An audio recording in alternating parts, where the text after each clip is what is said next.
Hello जी, मैं जा रही हूँ गेहूँ साफ़ करने के लिए। छत से नीचे देखा तो यहाँ पर भेड़ प्लॉट में घास खा रही हैं। तो आज का ब्लॉग मेरा शुरू हो रहा है सुबह 8 बजे से। तो यहाँ पर हम गेहूँ साफ़ कर रही हूँ। गेहूँ थोड़े से साफ़ कर लूँ, आज मेरी सिलाई लेट हो रही है। तो देखते हैं आज मैं अपना घर का काम कितने बजे निपटाती हूँ। फिर उसके बाद में आज मैं आपको कुछ अपनी वीडियो में फ़ास्ट ट्रिक बताएंगी जिससे आपकी सिलाई ज़्यादा से ज़्यादा आए। यहाँ हमारी गुड़िया हमारी नकल मार रही हैं।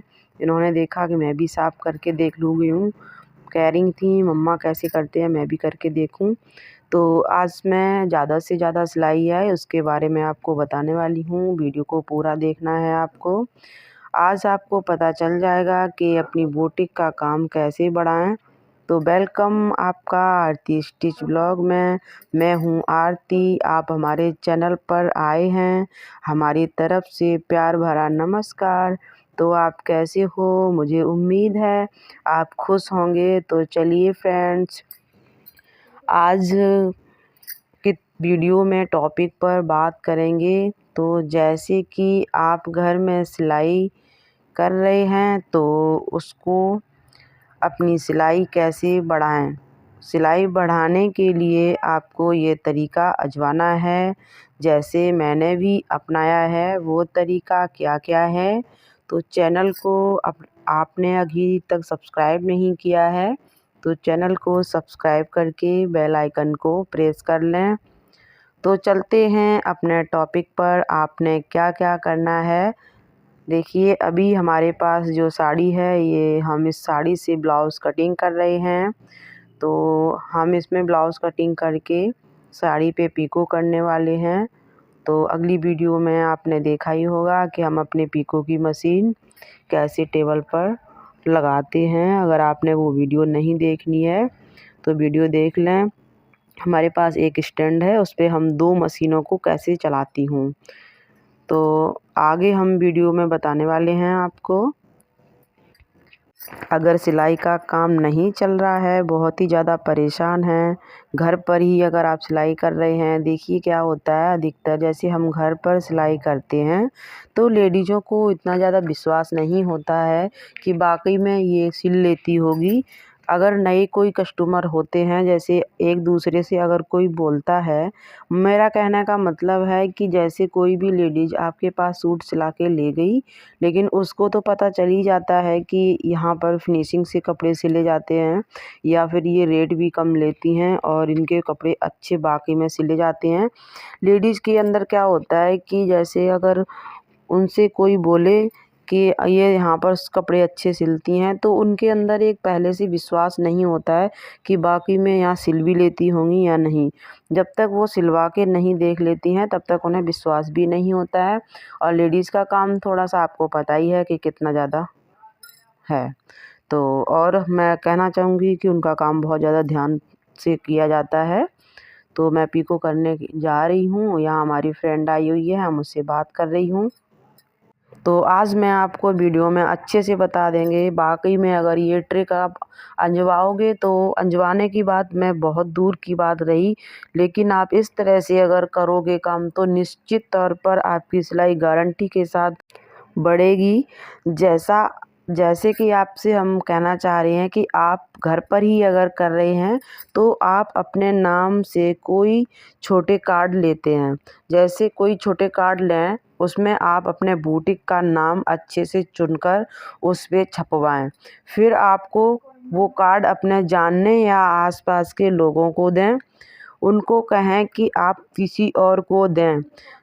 कार्ड में ये भी लिखवा सकते हैं कि हमारे यहाँ सिलाई सस्ती। देखिए अब सस्ती की बात आई है तो आप ये सोच रहे होंगे कि कितनी सस्ती, ये आप अपने हिसाब से देख लें। इतनी भी सस्ती नहीं कि आपको वहाँ जैसे पड़ता ही ना आए, कोई फ़ायदा ही नहीं होता है फिर उसका। तो वो आप अपने हिसाब से देख लें कि हमारा काम कैसे चलेगा। ओके फ्रेंड्स, हमारा जो कुछ सोच है हमने अपनी आजमाई है, जो मैंने ये ट्रिक आजमाई है, तो बाकी में मेरा काम बहुत अच्छा चल रहा है दोस्तों। तो देखिए, लेकिन फिनिशिंग और फिटिंग बड़े टेलरों जैसी होनी चाहिए। मतलब आपको लिखवाना है फिनिशिंग हमारे यहाँ आपको बड़े टेलरों जैसी मिलेगी। कृपया पहले एक सिंपल कपड़ा सिलवा करके देखें। तो एक ट्रिक और हम आपको बता रहे हैं कि आपको दूसरी ट्रिक क्या करनी है। जैसे आपका घर आसपास सड़क के किनारे है या कहीं पर भी है, मोड़ पर है, गली में, तो आपको एक बैनर बनवाना है। तो उस गली या रोड के सामने रखना है, उस बैनर को स्टैंड पे लगाना है या दीवार पे लगाना है, वो आप अपने हिसाब से देख सकती हैं। तो अगर आपके पास ज़्यादा नहीं है पैसे तो छोटा सा बैनर आप छपवा करके गली के मोड़ पर या सड़क के किनारे पर उस बैनर को लगवाएं, ताकि लोगों की आने जाने वाले की नज़र उस बैनर पर पड़ती है तो उनको पता चलता है कि यहाँ पर सिलाई होती है। ओके फ्रेंड्स, और जितने भी आने जाने वाले हैं आपके यहाँ पे उनको कार्ड देना है और अपने बारे में बताना है। जब आप बताओगे, लोगों को पता चलता है, तभी आपके पास सिलाई ज़्यादा से ज़्यादा आती है। और बता दे रहे हैं आपको, जो लेडीज़ आप पर विश्वास नहीं करती है उसका भी तरीका है मेरे पास। उसका तरीका मेरे पास बहुत ही बेस्ट है, वो आपको पूरा वीडियो देखना है, तभी आपको हम बताने वाले हैं। और आपको देखना है कि फिनिशिंग फिटिंग कितनी अच्छी देनी है। वो आप मेरे कहने का मतलब है, आपका जब तक हाथ फिनिशिंग और फिटिंग से सही से नहीं आता है, बाकी में सिलाई नहीं आती है। अगर आपके हाथ में फिटिंग और फिनिशिंग है तो पक्का मैं गारंटी के साथ कहती हूँ सिलाई ऐसे आएगी जिस तरह से मैं बता रही हूँ। फिनिशिंग और फिटिंग के लिए ट्रिक यही है कि आप जब भी कपड़े को कटिंग करते हैं तो कपड़े में अच्छे से सिलवट जो होते हैं वो हटाएं। पहले प्रेस अच्छे से करें उस पर, उसके बाद में उस कपड़े को कटिंग करें। सिलने के बाद भी उस पर प्रेस करते हैं। जितनी अच्छी प्रेस करके क्रीज बनाओगे कपड़ों में, उतनी ही ज़्यादा फिनिशिंग आती है। और जैसे जब आप सलवार बनाती हो तो आपको सलवार की मोहरी में डिज़ाइन ऐसा डालना है कि लोग डिज़ाइन को देख करके आकर्षित हो जाएं। आजकल आपको पता है कि अगर आप बड़े बुटीक पे जाओगे तो वहाँ पर देखोगे कि वो जब सलवार सिलते हैं तो उसके साथ नाड़ा नहीं देते हैं बना करके। तो आपको यही चीज़ें छोटी छोटी नोटिस करनी है कि आपकी जो सिलाई है ज़्यादा से ज़्यादा आए। आप छोटी छोटी नोटिस तो यही करोगे आप। एक तो सलवार में मोहरी ऐसी बनानी है कि जिससे उसको सलवार की जो मोहरी की डिज़ाइन है वो सही से पसंद आ जाए आपके कस्टमर को। और नाड़े आपको ज़रूर देना है बना करके। नाड़े के साथ साथ आपको और बताएंगे हम, जैसे आजकल पैंट सबसे ज़्यादा चल रही हैं, प्लाजो भी बहुत ही ज़्यादा चल रहे हैं, तो उसमें आपको डिज़ाइन अपनी तरफ से छोटा मोटा बना करके दे देना है। अब डिज़ाइन आपको कोई ज़्यादा बड़ी भी नहीं बनानी है, आपको कस्टमर को पूछ लेना है कि आप ये बताओ, हमारी तरफ से छोटा मोटा सा डिज़ाइन अगर मैं बना दूं तो आप पसंद कर लोगे या नहीं। ये आपको पहले पूछना ज़रूर है, क्योंकि कस्टमर क्या करते हैं, पहले आपके पास कपड़े दे देते हैं।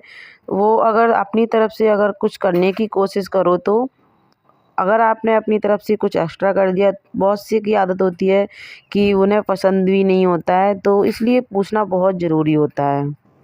और एक ट्रिक है कि जैसे आपने देखा ही होगा कि जब कपड़े में अल्ट्रासाउंड करते हैं तो उसमें आपको डिफरेंट करके देना है। आजकल ज़्यादातर महिलाएं क्या करती हैं, रेडीमेड कपड़े पहनना ज़्यादा पसंद करती हैं। तो जैसे रेडीमेड फिटिंग के लिए आते हैं आपके पास, अगर आपको उसमें कुछ अलग से देना है। अब रही बात, मैंने आपको अभी बताया था कि डिजाइनर का, ज़रूरी नहीं, आधे लोग सिंपल पहनते हैं, आधे लोग डिजाइनर पहनते हैं। तो मैं अपने बुटीक का काम करती हूँ, 5 साल हो गए हैं, तो आपने देखा है यहाँ पर, तो मैं इतना पता लगा चुकी हूँ कि कितने कस्टमर कैसे किस तरह से कपड़े पहनते हैं।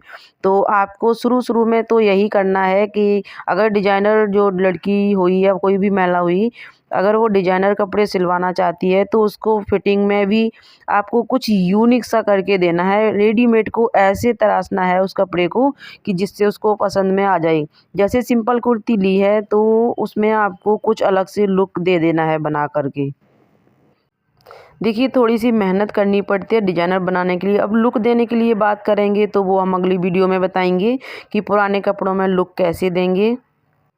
अगर आपके पास लगातार 2 से 3 कस्टमर आ रहे हैं तो उनसे आप निरंतर फ़ोन पे बात करते रहें। तो मैंने अगली वीडियो में भी आपको बताया था कि आपका व्यवहार सबसे ज़्यादा अट्रैक्ट करता है। तो समय समय पर कस्टमरों से बात करना कितना ज़रूरी है ये जान लेते हैं कि आप अगर समय समय पर बात करते रहोगे कस्टमरों से, उससे उनको अपनापन मिलता है और फ्रेंडली तौर पर उनसे बात होती रहे तो उनको काफ़ी अच्छा लगता है। आजकल सबसे ज़्यादा चल ही रहा है कि व्हाट्सअप सबसे अच्छा भूमिका निभाएगा। अगर आप व्हाट्सअप से भी 1-2 दिन छोड़ कर के उनसे हेलो हाय या कुछ भी आप लिख कर के अच्छा सा स्माइली इमेज भेज सकते हैं। तो एक तरीका सबसे अच्छा है वो आपको मैं अभी बताने वाले हैं। पहले आप अपने कपड़े अच्छे से स्टिच करें, उस पे आप डिज़ाइनर कपड़े बनाएं तो थोड़ा सा और ज़्यादा फ़र्क पड़ता है कि लोग जब देखते हैं तो लोगों को ये पता चलता है कि वाकई में इनके हाथ में फिनिशिंग है और ये डिज़ाइनर भी हैं। देखिए डिज़ाइनर से बहुत ही ज़्यादा फ़र्क पड़ता है और महिलाएं लेडीज़ जो होती हैं बहुत ही सिलाई के लिए आकर्षित होती हैं। आपको पता ही है लड़कियों को सबसे ज़्यादा डिज़ाइन के ही कपड़े पसंद होते हैं। तो मेरे हिसाब से अगर देखा जाए आपको डिज़ाइनर ज़रूरी बनना है, हल्की-फुल्की डिज़ाइन आपको आनी चाहिए। इससे अगली वाली वीडियो में हम बताएँगे आपको कि सिलाई को करने के लिए आपको कितनी सिलाई आनी चाहिए और सबसे अच्छा तरीका क्या है वो आपको हम अभी बताने वाले हैं। चैनल को अगर आपने अभी तक सब्सक्राइब नहीं किया है तो चैनल को सब्सक्राइब कर लो और मेरे द्वारा बताई गई आपको ट्रिक कैसी लगी हैं आप हमें ज़रूर बताओ कमेंट करके। और ये हमने साड़ी आपको दिखा रही हूँ इसलिए कि ये साड़ी को देखो और मुझे बताओ कि आपको यह साड़ी कैसी लगी है। तो वो ख़ास ट्रिक ये है 2 से 3 लेडीज़ को फ्रेंड बनाना है, उनके कपड़ों में डिस्काउंट करके रखना है और वो कस्टमर अपने आप ला कर के देंगी। तो यह आइडिया आपको कैसा लगा है तो प्लीज़ मुझे ज़रूर बताना। साड़ी आपको कैसी लग रही है और तो हमने आपको बताया ही है। वीडियो को लाइक करके ज़रूर से जाएँ। चैनल को सब्सक्राइब नहीं किया है तो चैनल को सब्सक्राइब करके बेल आइकन को प्रेस कर लें। ओके फ्रेंड्स, तो अगली वीडियो हम आपके लिए बहुत ही अच्छी लेकर के आएंगे। आपको इंतज़ार करना है वीडियो आने का। Okay friends, thanks for watching.